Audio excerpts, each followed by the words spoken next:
What is there to be said of where the dragons went? Just as much as any other tale, and more if you're a romantic. The answer is simple. A cardboard box, spray-painted silver. On its side, 3 words were written in black permanent marker. Here be dragons. What do we know of its history?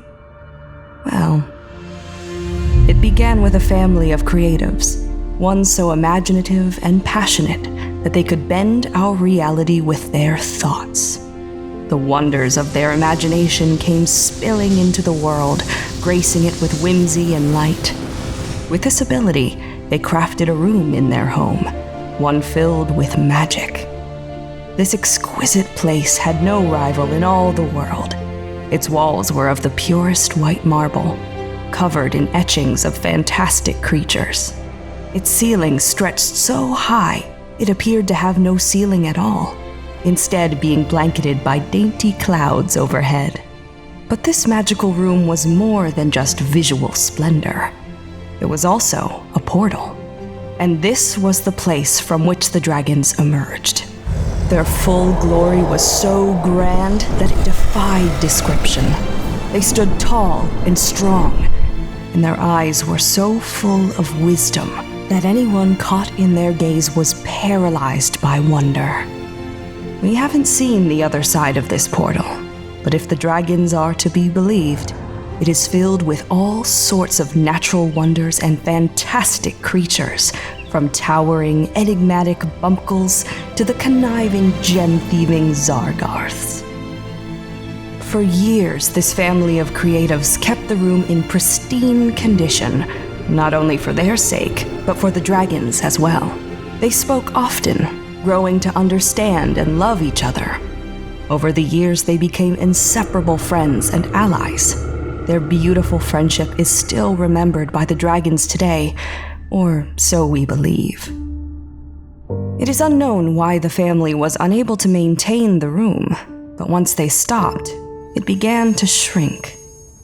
When it was discovered, the room had become the small silver cardboard box, and it sat in a sterile, white-walled room in a facility, a room within a room. On occasion, the dragons still emerged from the box, but just as the room had faded from its full glory, so too had the dragons.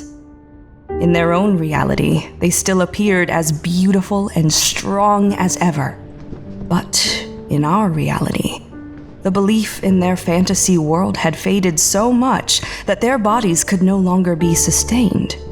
Instead, they appeared as paper dragons, flying about as shadows of their former selves. Though they didn't inspire as much awe as they once had, it was still a wonder to see hundreds of paper dragons flutter and circle the room when they emerged. They could still observe us too, just as we observed them. They sent notes for us to read, updating us how their world had changed since the family left the room. You have found us. Thank you. It has been so long since we last saw each other, friends. The peace has been upheld. The giants and behemoths have kept their word and have not caused any trouble since you last came and gave the order. We missed your company. How has your family been? Do you still know how to work your room? You are welcome to visit anytime. It's strange to see how much your world has changed. It is even stranger to see how we now appear in this place. In fantasy, we are much bigger. Or maybe you've grown taller. Fantasy is still the same. We hope you can visit us like you used to. Though our room is as grand as ever, it appears yours has shrunken. We do not understand. The rooms were supposed to be maintained, as was our agreement. Please restore the belief. These notes came with each appearance of the paper dragons, telling tales of how the fantasy world had fallen since the departure of the family. It appeared that they were very involved in the working of the fantasy world, though in their absence, the order that they created was disintegrating, like the box that connected the two worlds. The notes grew bleaker over time. The isolation of the box in the facility was detrimental, keeping it away from the imaginative energy it needed to exist. Surrounded by cold, sterile walls and fluorescent lights, it was cut off from the rest of the world. The next note came with the appearance of only 20 dragons. Friends, we apologize for our few numbers. We have had to remain in fantasy for quite some time. The others are growing impatient. We are trying to keep the peace, but please, for all of our happiness, prepare the room quickly. We know you are trying.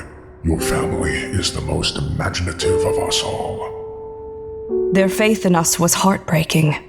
They called us friends, and we called them SCPs. We had lost sight of the imagination they thrived on that sustained their magic. The next appearance of the dragons was accompanied by 3 balls of crumpled yellow paper, which shook and rolled around on the floor before laying still, appearing to die. The giants were foolish. Your room was not ready to accept them yet. We're sorry, friends. We hope that we can still see you, but time is growing short for our happiness. What fragile peace existed in their world seemed to be deteriorating, with frustrated parties like the giants trying to come and speak with us directly. Their bodies, the crumpled pieces of paper, were picked up by the paper dragons and carried back into the box when they departed. Their reverence and respect was lost on us. Their visits became shorter and more tension-filled, and their numbers dwindled further. The next note was delivered by 5 dragons, who departed immediately after placing it on the sterile facility floor. Tensions are rising. Fantasy is becoming darker. We, the serpents and the hybrids, are furiously trying to hold them back, but the giants and elves wish to strike and make an entrance. They say that your family has grown stupid and ignorant. We hope this untrue. It would sadden us all greatly to know you have forgotten. They had been optimistic about our inaction until this point, but it seemed that they were losing a battle and could no longer afford to hold out hope. A few of us wondered what tragedies were happening on the other side. Surely the immense, shimmering beasts were holding the unfriendly forces at bay. And if they couldn't, what would come through the box then? Living paper giants? Real flesh and blood giants? The threat was assessed to be minimal, though there was nothing we could do, even if we wanted to intervene in their struggle. Soon after the last note, a single red dragon crawled from the box, its wings torn, and its body noticeably crumpled. Shortly after emerging, it collapsed on the floor and did not move again. War. Goodbye, friends. A couple hours later, the box flew open and a white-hot fire burst from within, rising high above the box's rim.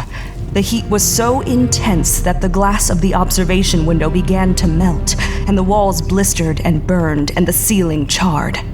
This blazing fire seemed to continue for hours. Then suddenly, several dozen crumpled paper balls and torn shreds were thrown out of the box. They fell to the floor, unmoving. Then all at once, the box went still.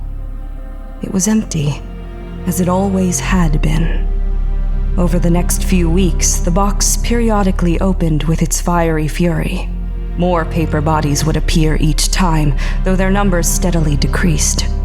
We had no way of knowing when the box would close for the last time, but it did, and it remained still for months afterwards. In its silent, still state, one researcher looked inside and discovered a note. Are you still out there, friends? We miss you dearly. Fantasy is no longer safe.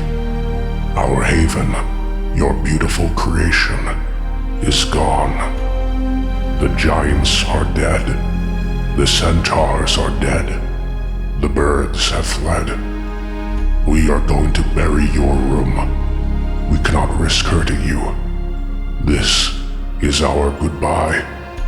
Maybe one day your family can build another room. This may be a hollow hope, but we will cherish this thought. The final note from the dragons came sometime after. The box had returned to its original state, but with one key difference. The side now read, "Here were dragons." Master says that we won't see you again. We are sad. So are the remaining others. You once filled each other's heads with dreams and goals. It is so sad that we cannot share them any longer. Master says we have to go.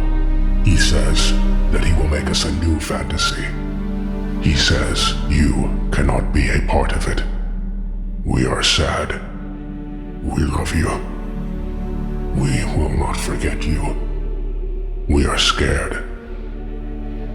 Will you forget us?